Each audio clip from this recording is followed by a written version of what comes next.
Por eso celebramos muchísimo que cuando vio los camiones de cerveza, la entonces jefa de gobierno, nuestra presidenta Claudia Sheinbaum, terminando de hacer la inauguración del centro de distribución de la cervecera, se bajó del podio, preguntó quién hizo los camiones, me vino, me agarró del brazo y me dice, ¿me puedes hacer un autobús?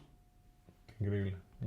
Porque es muy importante esto, la visión de que un mexicano puede solucionar su propio problema en un aspecto crítico como es el transporte público, generar masa crítica en tu país. México hemos hablado mucho de que hay minerales, hay litio, también hay ingenieros, etc. Entonces, ¿qué falta? Pues falta que haya un player que procese ese mineral y lo lleve a su uso final.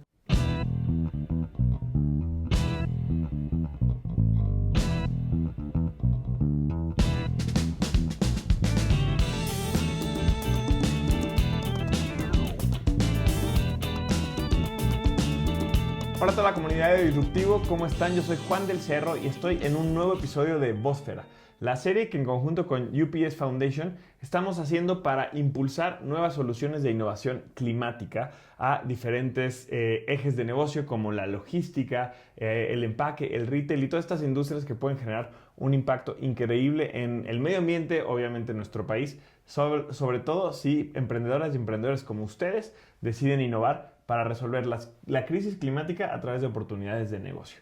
Y el día de hoy me emociona porque estoy con Roberto Gottfried, CEO y fundador de Megaflux, quien es una empresa, ahorita vamos a escucharlo, pero Megaflux es una empresa de más de 4 generaciones que se ha dedicado a innovar, a desarrollar tecnología para la conversión de motores y de vehículos a la electricidad, a una forma de energía mucho más renovable, sostenible y que puede generar un impacto positivo increíble. Roberto, muchísimas gracias por estar con nosotros. Gracias por la invitación. De verdad que lo que hemos leído sobre ti, lo que nos estabas platicando ahorita antes de que empezáramos, me emociona mucho para esta entrevista porque tienes mucho que contarnos.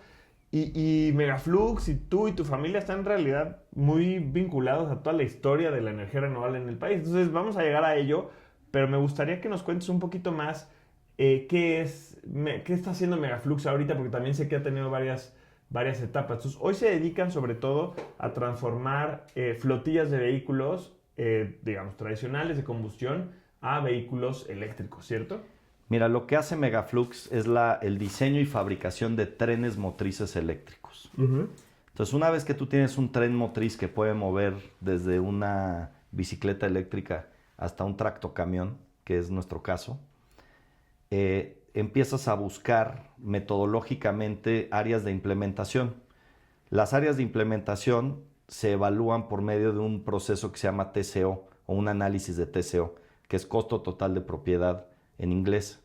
Entonces, si tú le vas a invertir un X cantidad de capital a convertir o a fabricar nuevos equipos eléctricos, ¿cómo los vas a amortizar en el tiempo y qué rendimiento de capital te van a dar por esa inversión que hiciste? Okay. Más allá de los beneficios ambientales, porque lo que hemos aprendido a lo largo de más de 50 años que estamos involucrados en las energías renovables y en la transición energética es que si no le das una razón de ser económica a la inversión y no generas ciertos incentivos a los inversionistas para cambiarse de tecnología, meramente el tema de salud o el tema ambiental no va a ser suficiente para que se adopte en escala masiva, ¿no? Sí, y que me lo dices ahorita, pueden ser acciones que de repente las empresas hagan por imagen, ¿no? Más allá de una inversión realmente estratégica de transformación. Pues mira, hay dos cosas. O es por imagen, porque sienten la presión. Una cosa que sí nos hemos dado cuenta a lo largo de más de 15 años de trabajo con los grandes logísticos de este país, es que son empresas extremadamente conservadoras. Ok. Es muy... el enfoque de ellos en cuanto al cumplimiento de su misión es lo más importante.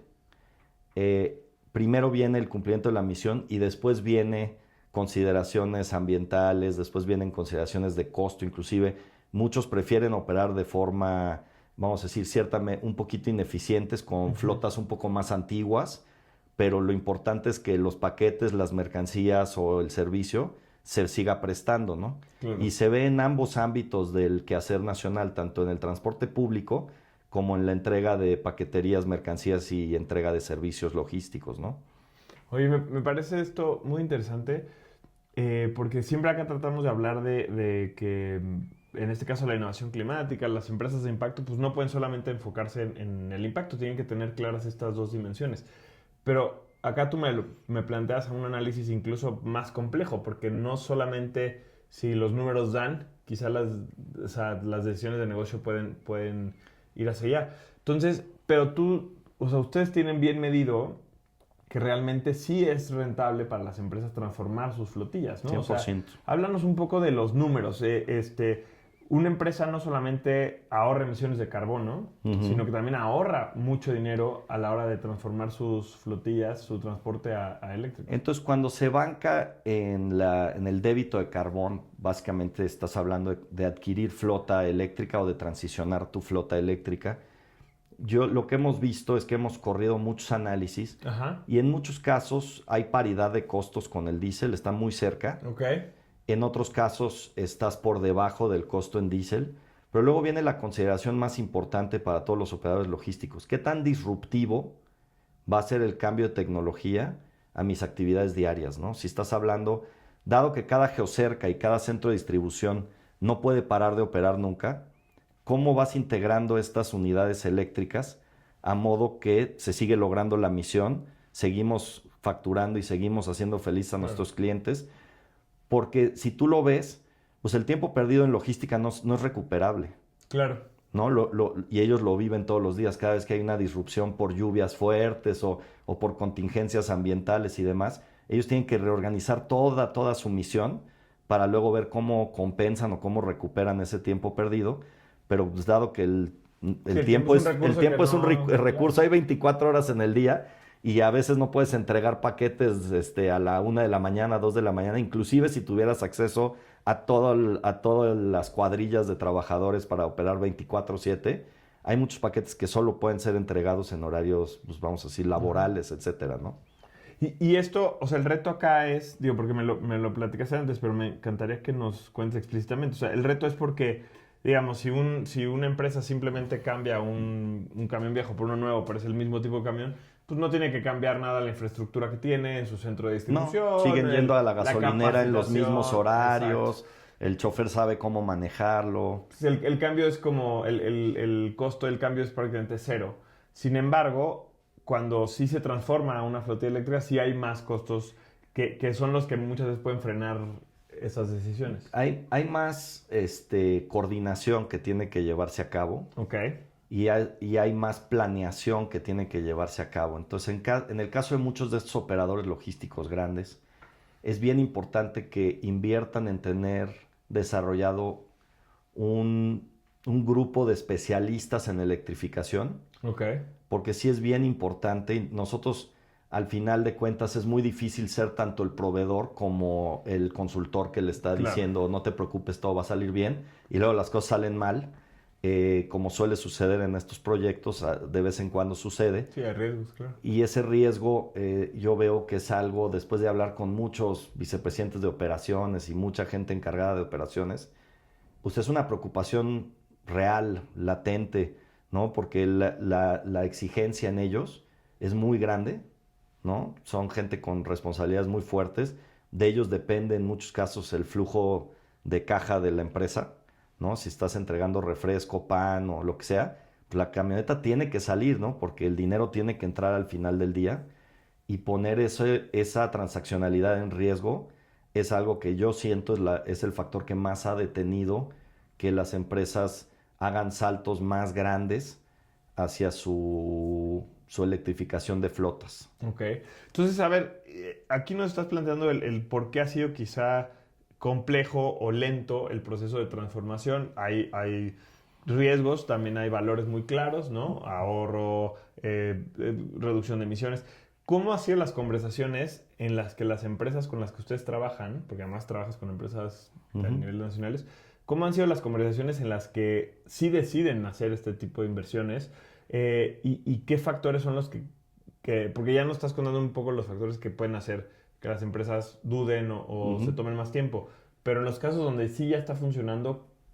En los casos que hemos tenido donde ya estamos operando eléctricos, por ejemplo, el caso de una cervecería líder de México, pues el nivel de confiabilidad en los equipos, el despacho de mercancías, la visibilidad y el reconocimiento de los usuarios de su marca, todos son aspectos muy, muy positivos. Además de la contención de costos operativos, la disminución de costos de mantenimiento. Entonces son temas muy palpables, muy medibles.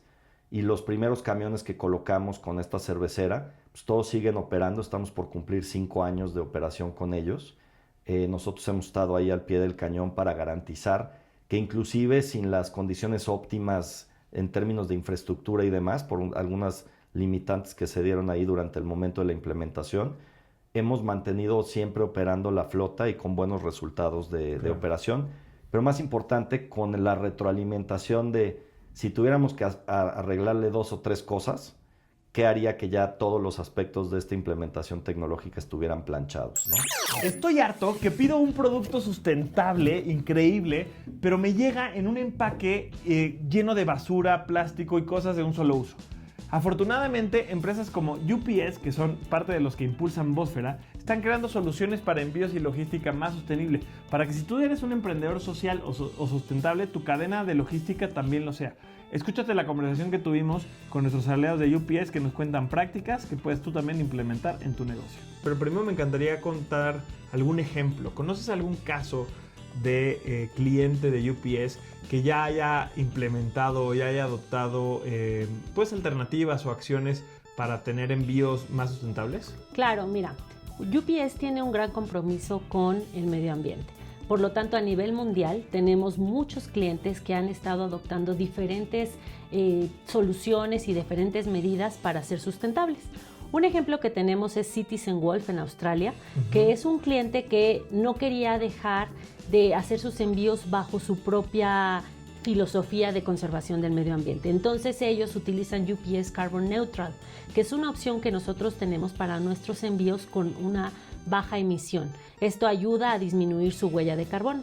También tenemos otro ejemplo que se llama Nikin en Suiza, que es una empresa que se lee como One Product, One Tree. Ellos lo que buscan justamente es ser sustentables, todo su producto es sustentable y ellos también utilizan Carbon Neutral y Paperless Invoice. Ahorita te voy a platicar un poquito de qué es Paperless Invoice. Y My Home Nature en Hong Kong redujo un 30% su tiempo de aduanamiento, o sea, de liberación en otros países, utilizando UPS Paperless Invoice. ¿Qué significa paperless? Significa que toda la documentación la transmitimos de vía electrónica, eliminando el papel en todas las cajas, que a veces eran hasta 7 copias o 7 facturas, 7 documentos, cuando enviaban los paquetes con la documentación. Entonces, UPS Paperless Invoice lo que les permite es transmitir su documentación vía digital sin necesidad de incluir más papel en los envíos. Ok. Y que eso no solamente entonces reduce la cantidad de papel, sino como nos dices ahorita, los tiempos de aduanas y por ende los costos en general para el emprendedor y el tiempo que pasa entre que envías algo y le llega al cliente. Entonces, correcto, no solamente son buenas prácticas de sustentabilidad, también son buenas prácticas de negocio. Correcto, totalmente. Es optimizar los tiempos para ser más ágiles y llegar más rápido. Ok, me parece muy interesante esto porque también entiendo del lado del cliente la complejidad de la ecuación, ¿no? De la decisión cuando tienes que tomar en cuenta percepción de los clientes finales, cuando tienes que tomar en cuenta todo este tipo de decisiones. Afortunadamente hay empresas que están apostando por esta electrificación. Oye, me encantaría hacer aquí un pequeño punto de aparte y conocer un poquito más de la historia de Megaflux y también de tu familia, que obviamente están ligados. Porque me platicabas que en realidad tú eres la 4ª generación de innovador climático, ¿no? Dentro de tu familia. Correcto. Y que pues casi hace más de 100 años ya tu familia estaba Nuestra empresa cumplió en esto. 115 años este año, desde que se formó. Megaflux es un spin-off de Potencia Industrial. Ok. Que a su vez es parte de otro grupo que se llama Grupo Fuerza.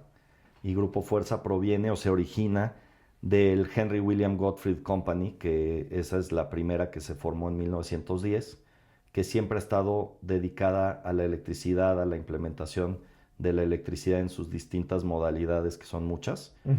En el 58 empezamos la fabricación de motores eléctricos con el cierre de la frontera. Okay. Entonces empezamos a fabricar motores en México bajo licencia. Y en 1975 integramos nuestro propio despacho y área de ingeniería. Y de ahí se han desprendido pues, más de 30 patentes que son nuestras, donde decidimos ya no de confiar, o no es de confiar, no depender de un tecnólogo tercero, extranjero, Ajá. y empezar a hacer todos nuestros diseños en casa. Okay. Entonces eso nos llevó a muchos diseños de generadores para turbinas eólicas, diseños de tracción para locomotoras y sistemas de metro, inclusive sistemas marinos en navíos. Mucho diseño y fabricación para motores avanzados o grandes en el área de petróleo y gas y refinación de petróleo y gas. Y hace 22 años en el área de tracción, que normalmente atiende locomotoras de tren, se empezaron a ver conceptos del cambio de motores de inducción por motores de imán permanente, que es una de las pasiones de mi padre. Y de hecho Megaflux, si ustedes la buscan en internet, pues es una patente internacional de un arreglo de un motor de imanes permanentes, que los imanes permanentes hacen que la máquina sea de corriente directa y hace que sea un motogenerador. Puede usarse de cualquiera de las dos formas, ¿no? Tanto para generar electricidad como para producir tracción mecánica. Entonces esa patente, y de ahí tomamos el nombre de la empresa, ¿no?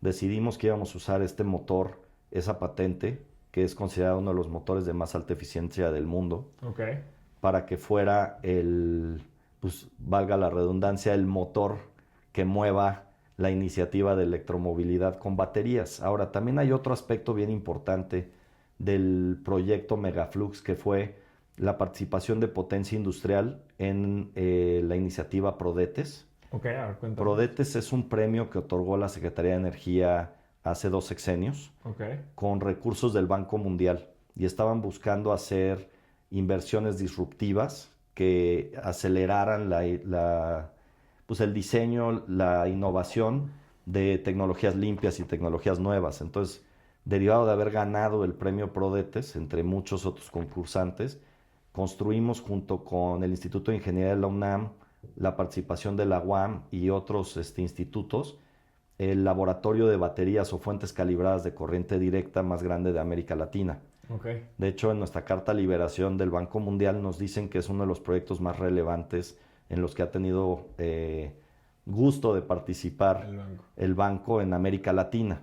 Entonces, lo que nos dio ese laboratorio es la posibilidad de verdaderamente hacernos expertos, primero en la oferta de baterías, ¿no? Porque se habla mucho de baterías de litio y de muchas otras químicas, pero en México no había forma de científicamente aseverar cuáles son las buenas, cuáles son las malas, cuánto me van a durar y para qué las puedo utilizar, ¿no? Porque pues, hay baterías para celulares, hay baterías para taladros, hay baterías para camiones y para carros de reparto, ¿no?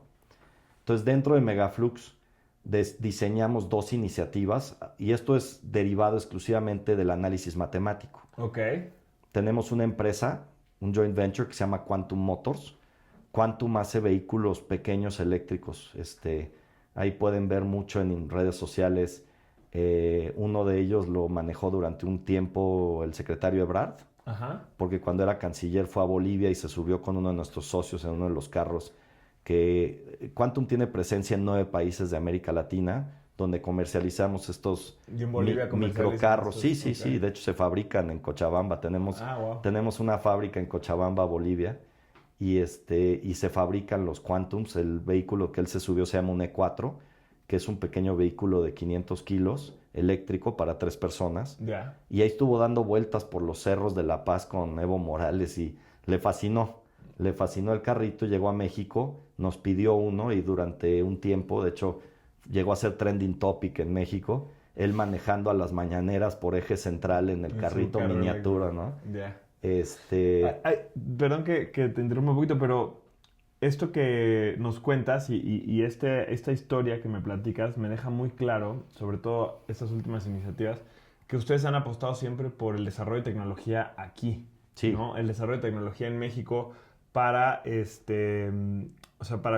crear diferentes soluciones, cuando vemos que pues realmente también o sea, el camino quizá más sencillo puede ser importar, ¿no? Pero me platicabas mucho que ese desarrollo de tecnología también es para apostar a la creación de valor aquí, la creación de empleos. Entonces, pues es también parte de esta trayectoria, ¿no? Como Sin duda. familia de desarrollo tecnológico. Sin duda, nosotros siempre hemos sido muy comprometidos con México, pero también, pues, no sé si ponerlo en esta forma, pero grandes amantes de la patria. Uh-huh. Nosotros nos gusta estar aquí, vivimos aquí por gusto, Claro. por decisión, trabajamos con ingenieros, somos ingenieros y trabajamos con ingenieros nacionales porque sabemos de nuestro potencial y nuestra categoría a nivel mundial, nuestras capacidades. Y nada más para redondear la otra idea, el otro aspecto, las dos que se pagan rápido es la micromovilidad eléctrica Ok. y los pesados. Ajá. Todos los carros en medio, si no son taxis, si no ruedan más de 300 kilómetros al día, es difícil justificarlos Que se económicamente conviertan. como bienes de capital, ojo. Ok. Si tienes que hacer una planilla donde vas a recuperar el valor de ese vehículo o vas a generar utilidades que te permitan vivir del uso de esa tecnología. Eso no discrimina en absoluto que cada quien tome una decisión de Sí, adquirir el un uso como vehículo eléctrico. consumo. Pero sabemos que los vehículos privados, pues, siendo utilizados 1 a 3 horas al día, pues digamos que son un lujo, no vas a sacarle nunca lo que le metiste a ese carro. Ok. Le vas a sacar el uso y el gozo de saber que no estás emitiendo, pero no le vas a sacar dinero a tu carro, ¿no? Más Claro. que lo operes como una plataforma de Una taxis herramienta o algo de así, ¿no? trabajo, Entonces, pues sí, y regresando a lo que estabas diciendo, la soberanía en términos tecnológicos es tan fácil de explicar como qué hubiera pasado si el COVID fuera más agresivo y nadie nos vendiera las vacunas. Sí, no hubiéramos tenido capacidad interna. Una parte muy grande de nuestra población hubiera muerto Claro. por el simple hecho de que no teníamos ya el Instituto de la Vacunación y que no había forma de producir las vacunas en México de forma ágil para salvar a la población. Entonces, la primera cosa es entender que si eres del G20 y eres una potencia en egresados de ingeniería, como es México y sus facultades, tienes que invertir en iniciativas que pongan a trabajar a los muchachos y a las muchachas. ¿Ok? Uh-huh. Primera cosa, ¿no? Entonces, por eso celebramos muchísimo que cuando vio los camiones de cerveza, la entonces jefa de gobierno, nuestra presidenta Claudia Sheinbaum, terminando de hacer la inauguración del centro de distribución de la cervecera, se bajó del podio, preguntó quién hizo los camiones, me vino, me agarró del brazo y me dice, ¿me puedes hacer un autobús? Increíble. Porque es muy importante esto, la visión de que un mexicano puede solucionar su propio problema en un aspecto crítico como es el transporte público, generar masa crítica en tu país. Uh-huh. México hemos hablado mucho de que hay minerales, hay litio, también hay ingenieros, etc. Entonces, ¿qué falta? Pues falta que haya un player que procese ese mineral y lo lleve a su uso final. Y de hecho de ahí viene el Taruk. El Taruk se llama Taruk porque es parte del Plan Sonora. ¿Cómo se escucha a un cliente, por ejemplo? ¿Qué te piden? ¿Qué preguntan? ¿Qué están buscando hoy los clientes? Claro, mira, más y más frecuentemente nos estamos encontrando clientes. Antes preguntaban cuánto me va a costar. Ahora preguntan cuál es mi huella. Wow. Es decir, tengo que ir de la mano, como una empresa de servicios, de la mano de la filosofía de estos clientes. Mira, nosotros les recomendamos primero mejorar su empaque. Todos los insumos que se utilizan para empacar, muchos de ellos contaminan, muchos de ellos no son reciclables. Entonces, invertir en un empaque efectivo y eficiente es una de las primeras cosas que nosotros recomendamos. Hoy en día, la caja cuadrada que todos conocemos ha evolucionado y dependiendo de tu producto puedes encontrar empaques muy creativos con menos material de empaque, que eso contribuye al ambiente. También antes las cajas llenas de plástico, todo eso contamina. Entonces nosotros lo que buscamos es invierte en un empaque eficiente, efectivo y sobre todo sustentable. Y no solo sustentable es que sea de cartón, sino que a lo mejor ocupe menos. Teníamos un caso hace tiempo de una empresa que incluso medía de qué manera el papel que utilizaba para envolver su producto lo tenía que recortar para ocupar menos papel y con esto contribuir al medio ambiente. Para contar bien ese proyecto, o sea, a raíz de esta, ¿cómo se llama? A raíz de esta de la conversación solicitud con la presidenta Sheinbaum, y esta solicitud de, oye, podemos desarrollar ¿cómo se llama? Un camión, ustedes empiezan a plantear este proyecto que hoy, además, ¿no? Buscando una ciudad en la que históricamente no ha habido transporte público, y hoy se lanza este camión Taruk, ¿no? Ahora, digo, quería enmarcarlo nada más para... Sí, para entonces, como bien dices, la gente a veces se confunde con nosotros de que nada más nos dedicamos a la conversión de vehículos, pero la realidad es que hacemos sistemas de tracción. Ajá. Entonces, si tú nos ves como el proveedor de procesador, disco duro y placa madre de una computadora, pues a nosotros nos da lo mismo si lo instalamos en una caja nueva o en una caja vieja. ¿Estás Ya, de acuerdo? claro. Tú puedes repotenciar una compu vieja o construir una nueva, Claro. ¿no? Pero lo que cambia es su capacidad, ¿no? Ok. Y su forma de trabajo. Entonces, el primer autobús que hicimos es propiedad de RTP.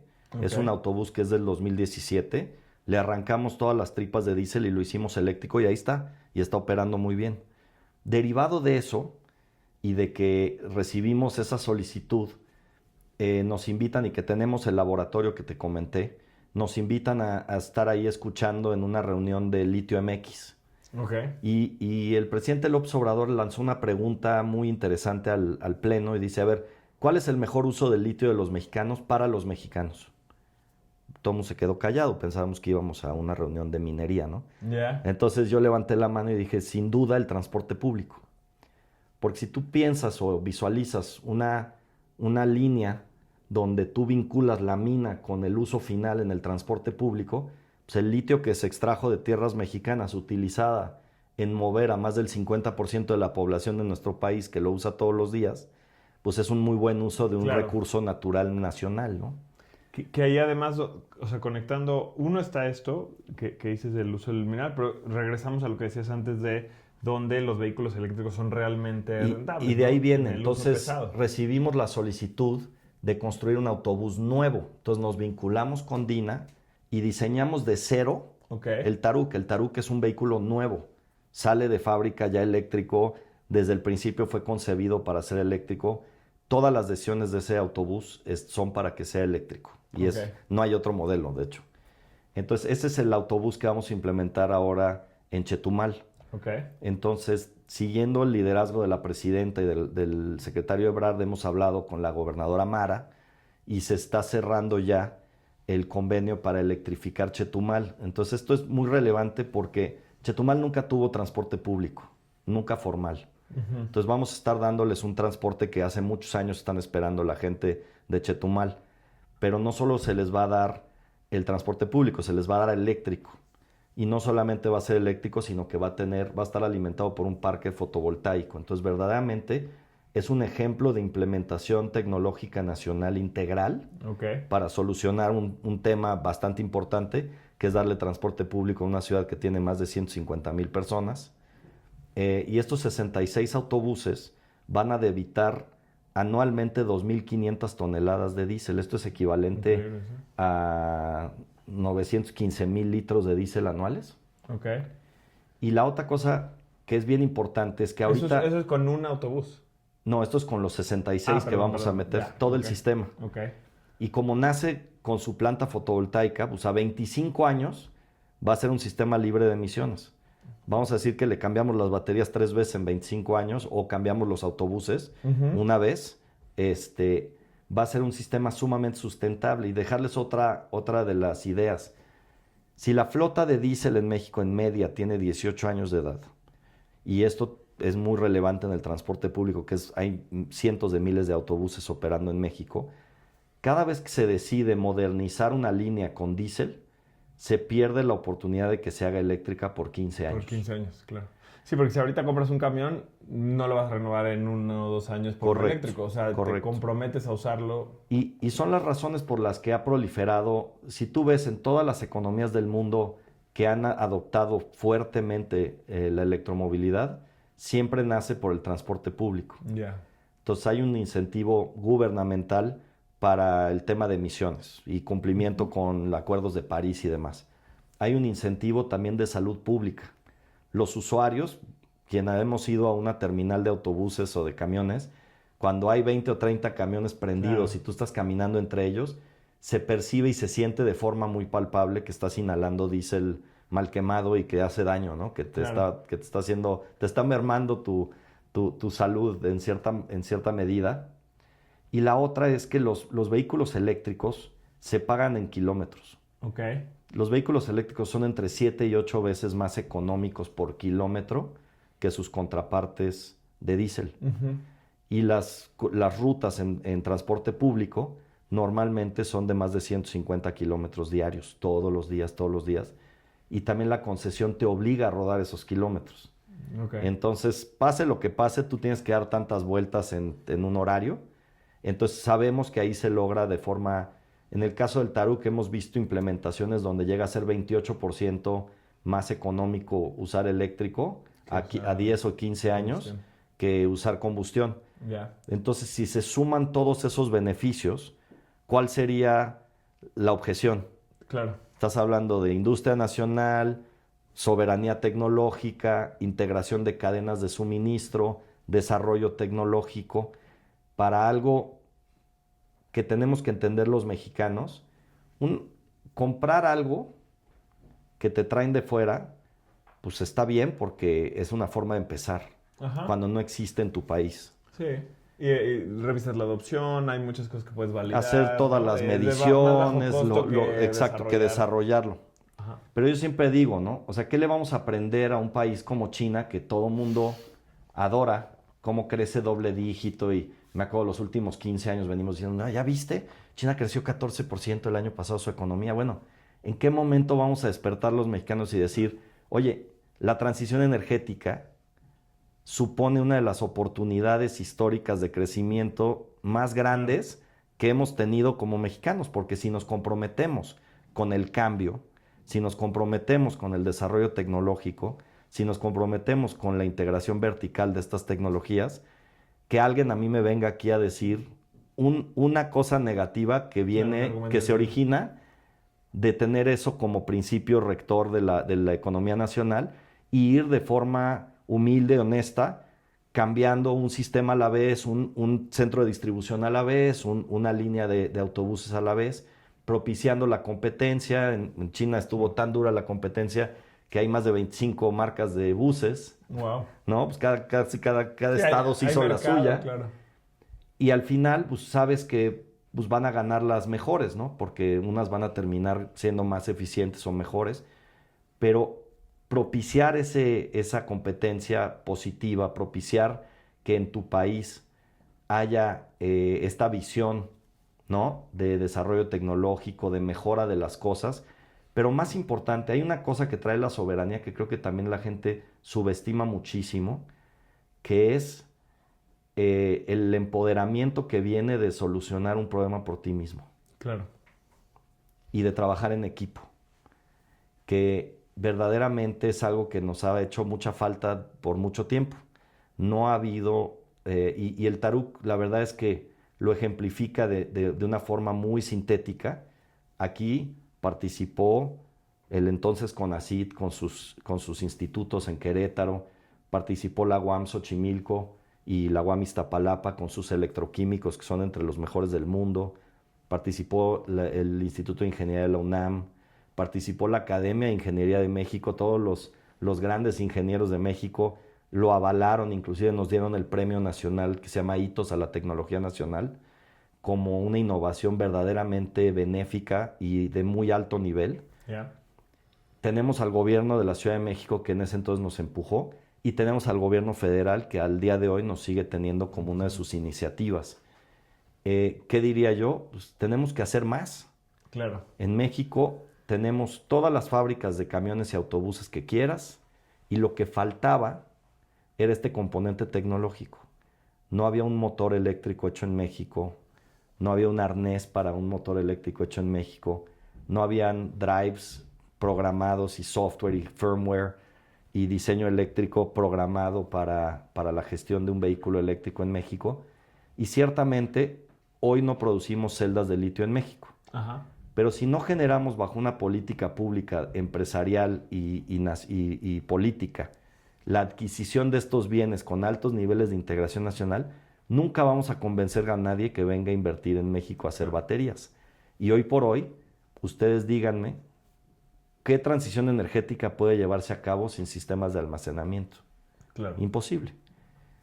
Para si vas a meter fotovoltaica masiva, eólica masiva, Sí, necesitas almacenaje. necesitas almacenaje sí o sí. Perdón, que eso también supone oportunidades, ¿no? De desarrollo económico, de empleo, como decías tú, me encantó el aprovechamiento del talento, ¿no? De los jóvenes. Me encanta como este panorama porque creo que nos has llevado en un camino en esta conversación muy interesante desde plantear al inicio los retos, ¿no? Y aunque sí ha habido oportunidad, como algunas de las cosas que han hecho que sea de repente lento esta transformación, ahora al panorama hacia futuro que se puede construir. Y yo quisiera, se nos termina el tiempo, Roberto, pero yo quisiera preguntarte al final, o sea, nos estás planteando, o al menos desde mi punto de vista, como una oportunidad enorme que hay, una capacidad que tenemos, ¿no? Y creo yo que en ese planteamiento hay oportunidades increíbles para las y los emprendedores mexicanos que quieran insertarse de alguna manera en esta transformación, en estas cadenas de valor. Y lo que buscamos con Bosfera es eso, es también incentivar que haya nuevos emprendedores y emprendedoras que hagan innovación climática, o como tú, que quizá fue la transformación la evolución de una empresa que ya existía. Entonces hay muchas maneras. ¿Qué le podrías recomendar a la gente que nos está escuchando, que nos está viendo ahorita, para que empiecen o para que sigan innovando o para que quizá no, muchas veces el mensaje es para que no se desanimen y no pierdan, porque muchas cosas tienen que funcionar. Me encantó cómo planteaste tú esto, que siempre trato de destacar estos aprendizajes. O sea, es una colaboración lo que están haciendo ustedes, en la que ha participado las universidades, ¿no? La academia, el gobierno, empresas, obviamente ustedes, obviamente los usuarios, ¿no? Del transporte La iniciativa público, privada. Entonces, sí hay las condiciones para que esto suceda. O sea, como yo lo que siempre trato de destacar con Disruptivo es, nadie nos puede venir a decir que no se puede en México porque... Bueno, son 15 años de mi trabajo, es muy difícil, Claro. Requiere muchísima tenacidad, convencer y juntar a todo el mundo en un cuarto y luego tener una misión en conjunto y luego hacerla realidad, es sumamente difícil. Claro. Pero si lo ven hoy, yo creo que esto ya no lo paramos. Vienen otros competidores nacionales. Estamos propiciando que haya más mercado ya cambió la ley inclusive de adquisiciones del gobierno federal.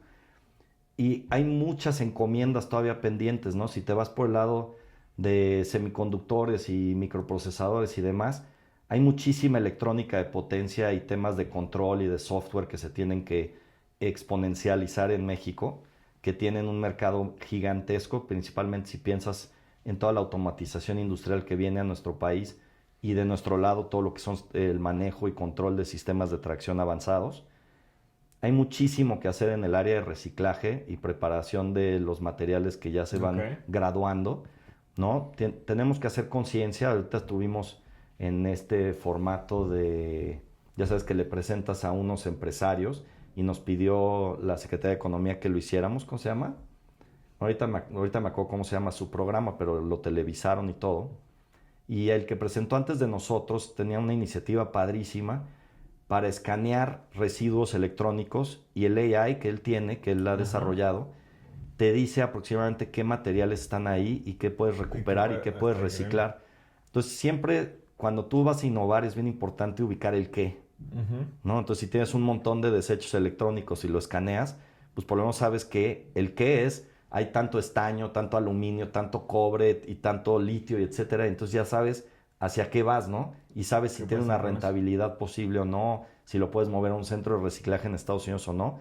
Y la otra es que cuánto de eso tienes que juntar para justificar montar un centro de reciclaje integral en México, ¿no? Para empezar a refinar estas cosas. Entonces, también por el lado, pues digamos, de las refinerías de litio y las refinerías de materiales para generar ánodos y cátodos, hay mucho que hacer, que se tiene que invertir por parte de ese lado, ¿no? Toda la parte electroquímica y toda la parte química y minera del proceso de la electromovilidad es algo que hay mucho que hacer aquí en México, y hay muchas capacidades y hay pues empresas fuertes del ramo que se pueden atraer a estas cosas, y también extranjeras que tienen mucha tecnología. Entonces yo diría Y esto es nada más hablando de qué termina de integrarme a mí mi producto, claro. ¿no? Sí, desde tu punto de vista. Pero hay un abanico que se abre enorme desde data centers, pasando por telecomunicaciones, pasando por automatización industrial, que se alimenta de estos mismos componentes y que utiliza estos servicios, en el caso del reciclaje también de fin de vida, de todos estos componentes electrónicos y de semiconductores que terminan su vida útil y tienen que irse a un reciclaje y a una, vamos a decir, una minería urbana que retroalimente el sistema en búsqueda de tratar de hacerlo verdaderamente autosustentable, ¿no? Buenísimo. Roberto, te agradezco, de verdad que me encanta poder al final compartir estas oportunidades y estas como áreas en las que pues realmente va a haber a raíz del desarrollo de una industria, pues también áreas para innovar, para emprender, ¿no? Para crear, que pues es mucho lo que estamos tratando de desarrollar acá. Te agradezco muchísimo, Gracias por de la verdad. Siento que invitación. te puedo escuchar hablar. O sea, 15 años. algunas veces me pasa que además te encanta la historia y contar historias. Entonces, de verdad que nos podríamos quedar muchísimo tiempo acá. Pero bueno, por tiempo ahorita tenemos que cortar, pero de verdad te quiero agradecer que hayas venido con nosotros. Sé que están haciendo cosas increíbles, grandes proyectos, entonces tu tiempo es muy valioso y lo valoramos. Muchísimas gracias. Obviamente invito a toda la gente que nos está viendo, que conozcan lo que está haciendo Megaflux, que conozcan el proyecto del Taruk y bueno, pues todas las demás cosas de las que nos platicaste que vayan, porque hay mucho que aprender, mucho y mucha oportunidad a raíz de esto. Muchísimas gracias, Roberto. Gracias por la invitación. Muchísimas gracias. Oigan, y pues me quiero despedir agradeciéndoles a ustedes sobre todo que nos han acompañado en esta serie de Bósfera. Este es el último episodio de esta temporada en el cual hemos estado teniendo pues, conversaciones con diferentes emprendedoras y emprendedores como Roberto que están innovando en las áreas o en las crisis de nuestro planeta para crear oportunidades de negocio. Eso busca Bósfera gracias al apoyo de UPS Foundation. También quiero agradecerle por supuesto a ellos, a UPS Foundation, a todo su equipo y al equipo de Disruptivo por la producción de este programa. Entren a disruptivo.tv/Bósfera para que encuentren todo lo que estamos haciendo todo el año, no importa en qué momento del año nos estén escuchando o viendo. Todo el año hay contenidos, oportunidades, herramientas de aprendizaje para que ustedes sigan desarrollando proyectos de innovación climática. Muchísimas gracias y aunque se termina la serie de Bósfera, seguimos con otros contenidos aquí en los canales de Disruptivo, así que compartan esto y sigan con nosotros. ¡Hasta luego!